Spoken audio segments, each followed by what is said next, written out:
Welcome to today's deep dive. If you're sitting there listening to this with a prenuptial agreement, like tucked away in a safe deposit box somewhere. Or maybe you're engaged and about to sign one. Right, exactly. If that's you, you really need to listen closely to what we're about to uncover today. Because, well, imagine spending $10,000 on this ironclad legal contract to protect your business and your assets. Right. Feeling totally secure. Yeah, feeling totally secure, only to have a judge 20 years later just, cross the whole thing out with the red pen in like 30 seconds. It sounds crazy, but if you have a prenup, that is a very real possibility. It really is. So today we are looking at a stack of notes and legal research detailing the stark realities of marriage, divorce, and specifically the legal landscape in Illinois. And our mission today is to dismantle a really common, very dangerous modern myth, which is the belief that a prenup protects me. Yeah, we're dissecting the massive gap between the perceived power of that document and its actual vulnerability in a courtroom. Because the core thesis across all these sources is that a prenuptial agreement is just not an absolute shield. Right. It's highly limited, wildly attackable, and fundamentally misunderstood by almost everyone who signs one. Okay, let's unpack this. Yeah. Because the imagery we culturally associate with prenups is just so powerful. I mean, we tend to think of a prenup as a magical, impenetrable force field around our bank account. Oh, absolutely. The glowing sci-fi bubble. Yes, you sign the paper, the force field powers up, Yeah. and no matter what happens in the relationship, no matter how messy a potential split might get, your retirement fund, your real estate, your business, it's all just sitting safely inside. You feel safe from the blast radius. Which is, an incredibly comforting image when you're facing the inherent uncertainty of merging your life with another human being. But when you step out of the realm of imagination and into the actual mechanics of family law, well, that force field starts to flicker almost immediately. It really does. To understand why that visual is so fundamentally flawed, we really have to examine the illusion people are buying into. They believe a prenup protects all premarital assets unequivocally. Right. They assume it completely eliminates the possibility of alimony or maintenance, and they think it keeps the divorce process out of the messy, unpredictable hands of a judge. Like it turns it into a clean administrative checklist. Exactly. They want the divorce to just be a math equation. 2 plus 2 equals you get your 401k, I get mine, and we go our separate ways. Which, frankly, makes total sense. Divorce is inherently chaotic and heartbreaking.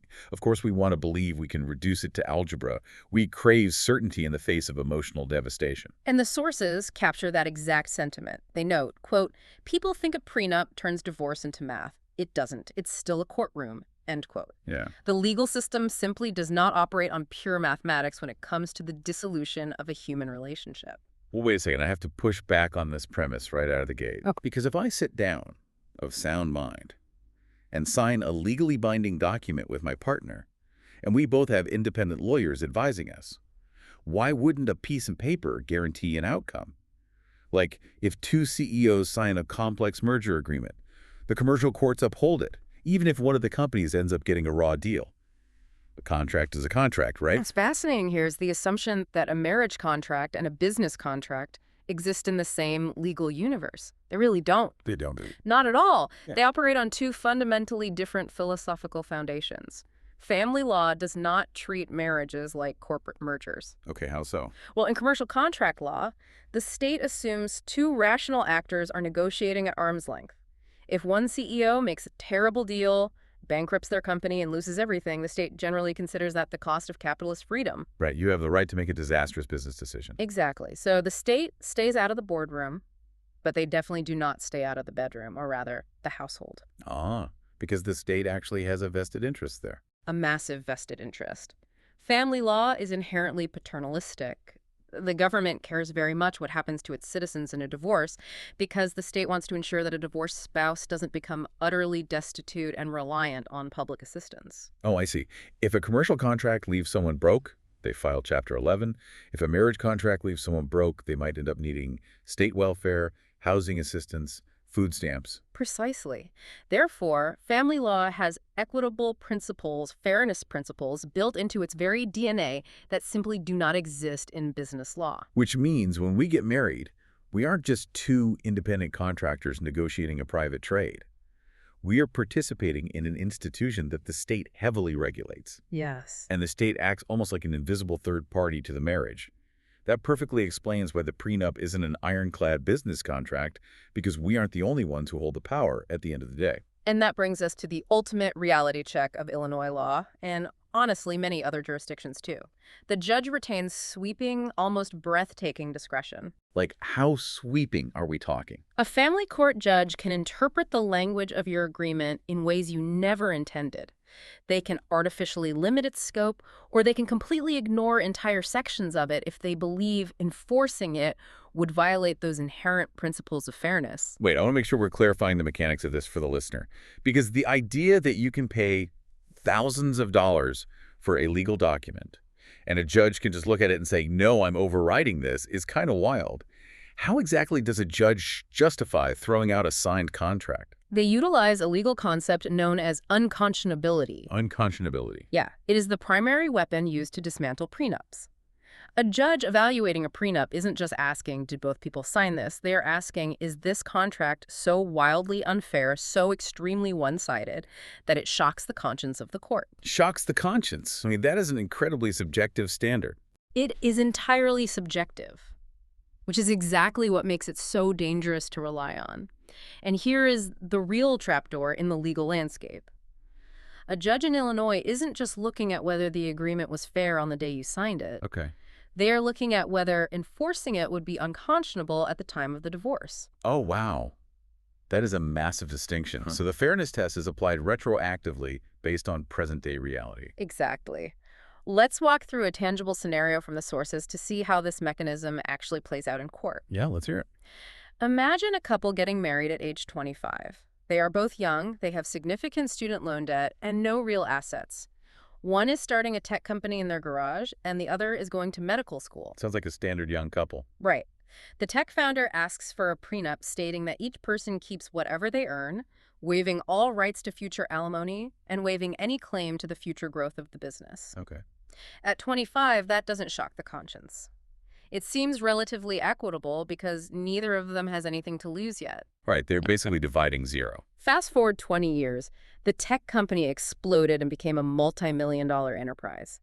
But the spouse, who was in medical school, actually dropped out in year 2, decided to stay home, raise their 3 children, and manage the household so the founder could work 80-hour weeks to build the company. Ah, I see where this is going. If they divorce at age 45, and the wealthy founder tries to enforce that 25-year-old prenup to leave the stay-at-home spouse with absolutely no alimony and no share of the multi-million-dollar business. The court is going to intervene aggressively. Very aggressively, because the baseline reality has completely detached from the original agreement. Yeah, the stay-at-home spouse gave up their entire earning trajectory to facilitate the other spouse's success. Exactly. The judge will look at the present-day reality, one spouse with millions and enormous owning power, the other with a 20-year gap in their resume and zero income, and declare that enforcing the original terms today is unconscionable. Now, they just won't allow it.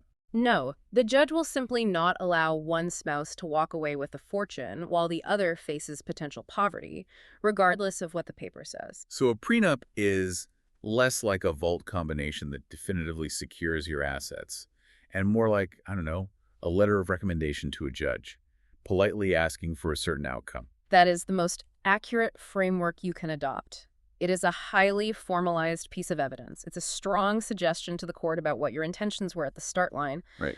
As the source material bluntly states, quote, "You're not signing a contract with your spouse, you're signing something a future judge will review." Something a future judge will review. That phrase alone just shatters the force field illusion. It means the document is entirely subject to the interpretation, the mood, and the internal moral compass of a human being in a black robe, possibly decades in the future. Which introduces the concept of attrition. Time is the ultimate solvent for a prenuptial agreement. Time. Yeah, because human lives are not static. The longer the marriage lasts, the more circumstances deviate from the day the contract was signed. Okay, I have to play devil's advocate again here, because that concept still feels like it undermines the entire purpose of a contract. How so? Well, if I sign a 30-year fixed-rate mortgage with a bank, the terms of that mortgage do not change just because I lose my job or have 3 kids or get sick. The bank doesn't care about my changed circumstances. They enforce the contract.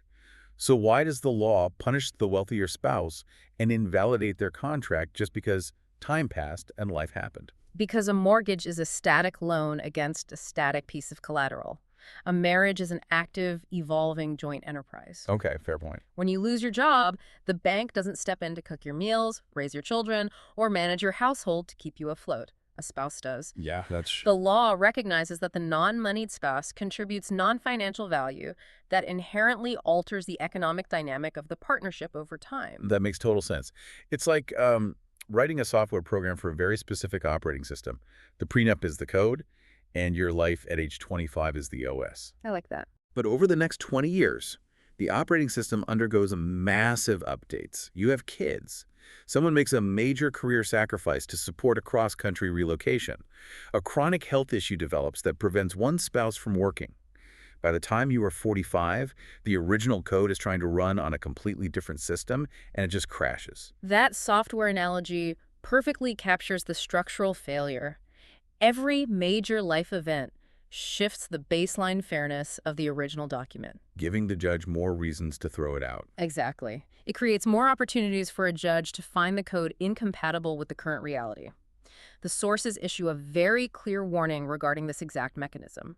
The longer the marriage, the weaker your prenup can become. So if someone gets sick, or if a couple decides one person should stay home with the kids, the prenup they confidently signed a decade ago might be completely worthless when they actually need it. It very well might be. Okay, but let's say the operating system hasn't updated that much. No kids, no major career shifts, nobody got sick. Surely if the judge is just looking at the four corners of a perfectly drafted document in a relatively straightforward situation, it survives, right? You can't just throw out a contract because one person decided they don't like it anymore. You can't throw it out just because of buyer's remorse, no. Yeah. But you can absolutely destroy it through what the legal field calls bad execution at the time of signing. Bad execution. Yes. Even if time hasn't eroded the agreement, the way it was originally handled can render it dead on arrival. How does that happen? What constitutes bad execution? Well, rushed signings or one-sided legal representation are common, but the primary mechanism is a lack of full financial disclosure. Hiding the money. Exactly. For a prenup to be valid, both parties must have a complete, transparent understanding of exactly what they are giving up. Right. If you hide a crypto wallet, fail to disclose an offshore account, or dramatically undervalue a piece of real estate when you sign the prenup, you have poisoned the entire contract. Because the consent of the other person was based on a fraudulent baseline. They agreed to walk away with nothing, thinking you only had $50,000, not $5 million. Precisely. But wait, how does a judge actually find out about a hidden crypto wallet 20 years later?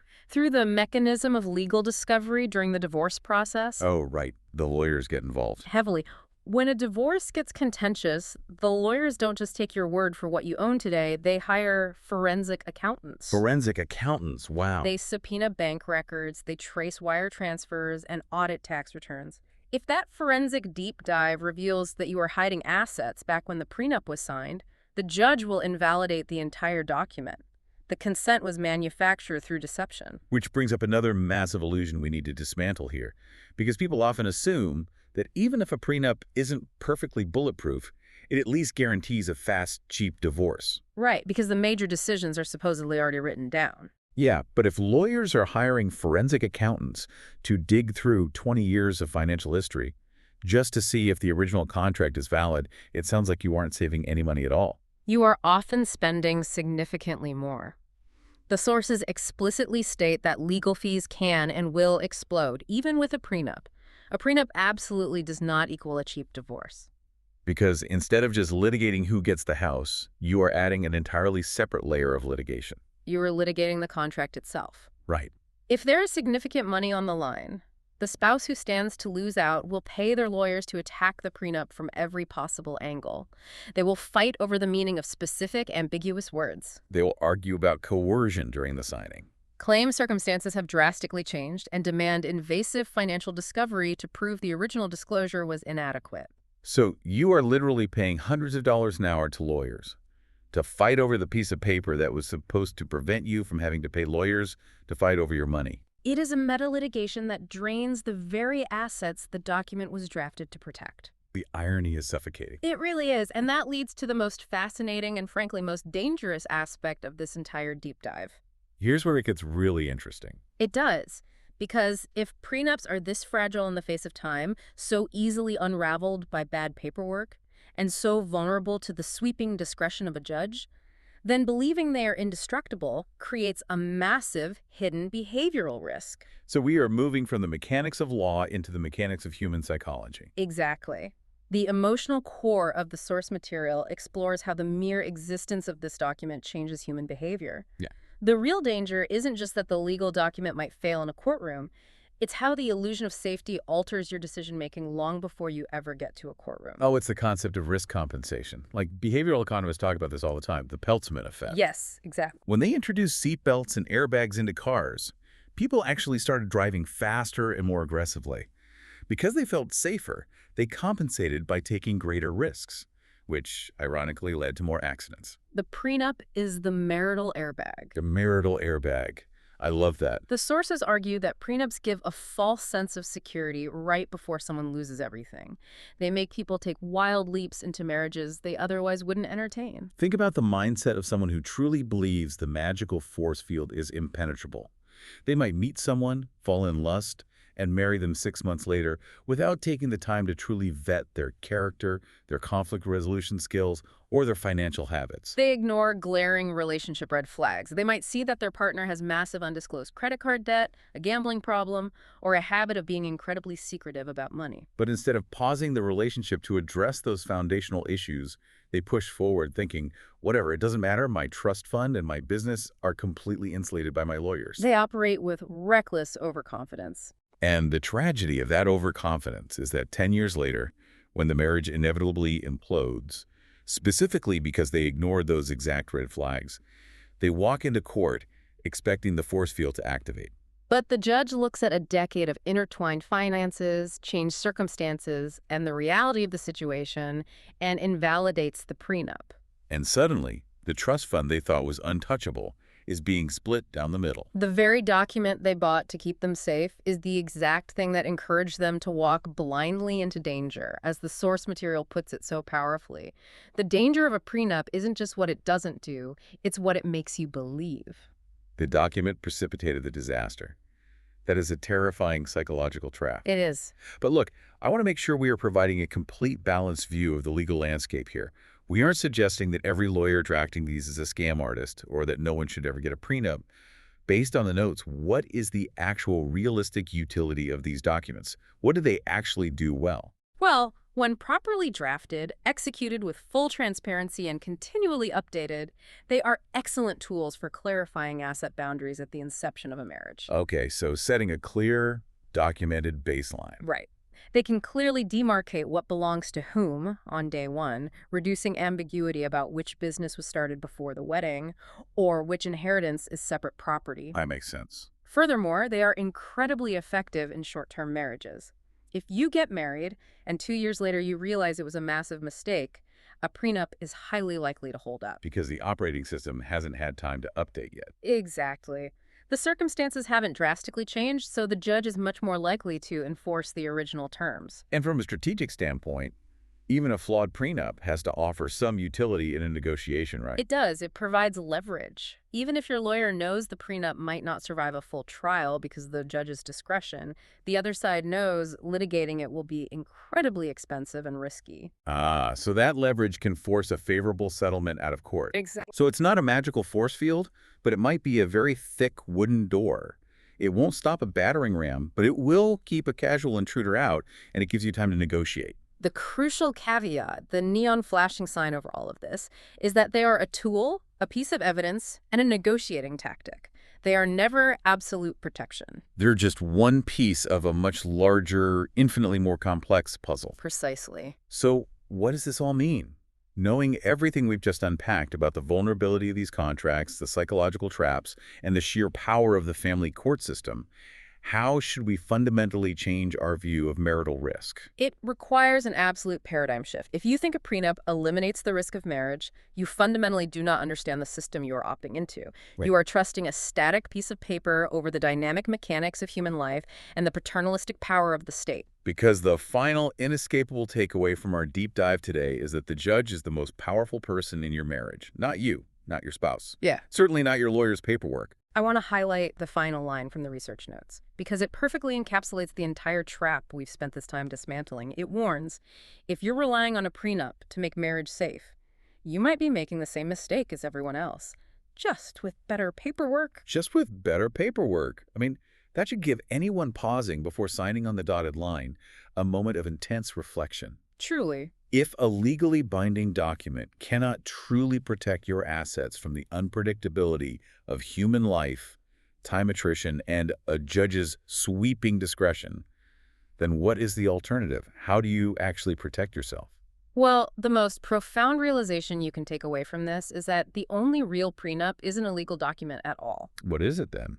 True protection is continuous, rigorous financial transparency and communication with your partner throughout the entirety of the marriage. Wow, so it's an ongoing process. It is actively managing the fairness of your partnership year after year, adjusting your financial plans as circumstances change, and addressing those red flags the moment they appear. You have to actually do the continuous, difficult work of the partnership instead of trying to outsource the safety of your relationship to a lawyer in a safe deposit box. You are the only one who can truly protect your marriage and your future, and you do that through how you operate within the relationship every single day, not through a document you sign once and forget about. So the next time you picture that glowing sci-fi dome of protection around your bank accounts, remember that the power cord is ultimately controlled by a judge you haven't met yet, evaluating a life you haven't lived yet. The force field is a myth. It really is. Understanding the vulnerability is the only way to actually start protecting yourself. Keep communicating, keep updating your shared operating system, and we'll catch you on the next deep dive. If this helped you understand what you're actually signing, there's more like this on the channel. And if you want the full picture, listen to the podcast on Spotify or Apple.